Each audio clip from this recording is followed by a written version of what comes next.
Vikings, the greatest warriors ever known, feared and admired across the realm. Ready to fight once more for the glory and prosperity of their people. This particular village was home to two young Vikings, Vasker and Oddmar, destined for greatness by decree of the gods themselves. Unfortunately, the gods did not tell them of this plan. Just as he had countless times before, Oddmar farewelled his parents. They always returned to him.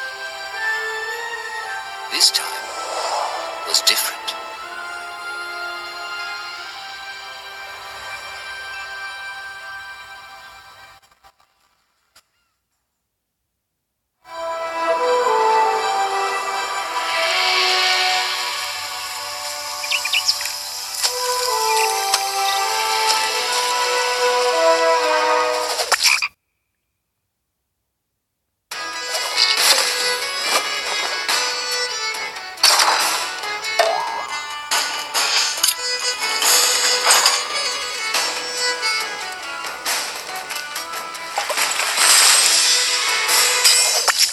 Years passed, and the Viking warriors continued on their pillaging voyages and grew ever richer.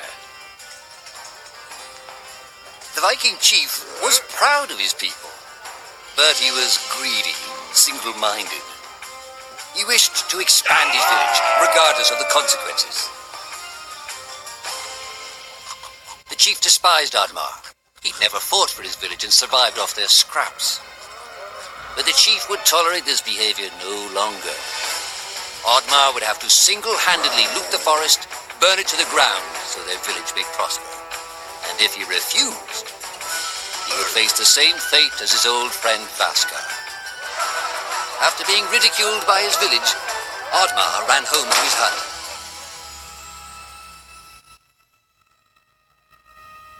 Oddmar felt hurt and lost. He loved his people, but he couldn't be what they wanted him to be. Perhaps he thought he wasn't a true Viking. Maybe some sleep would do him good. Oddmar couldn't believe his eyes. At his side was his long-lost friend Vasker. And in front of them stood the hallowed gates of Valhalla. "Wait!" cried Oddmar, as his old friend stepped into the light. In front of Oddmar appeared a strange apparition, a forest fairy. She condemned Oddmar's selfish ways and his squandered potential. He had let down those closest to him. He did not deserve a place in Valhalla. But she offered him a deal, a great power. If used correctly, perhaps he could earn his place in Valhalla, but at a price. Oddmar woke up with excitement. What a strange dream. It felt so real. And how did this pouch get here? Was this what he saw in his dream? He looked inside the bag. A mushroom?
villagers were bewildered by the sight of Oddmar's newfound powers. Would these powers help Oddmar redeem himself as a Viking? Perhaps Oddmar could become a great warrior just as his friend Vaska was. But is destroying the forest the right thing to do? There was loud commotion in the crowd. Oddmar! Roared the chief. You dare to bring this cursed magic to our village? This is a new low. Death on the battlefield is too noble a fate for you. Perhaps the Kraken should teach you a lesson at the bottom of the sea. You can't hide from the gods, Oddmar! The chief bellowed as Oddmar leapt away. The skies turned dark. Thunder struck. Suddenly, the villagers vanished. Oddmar was shocked. Who took his people? Was it the gods? Why was he left behind? He had to find out.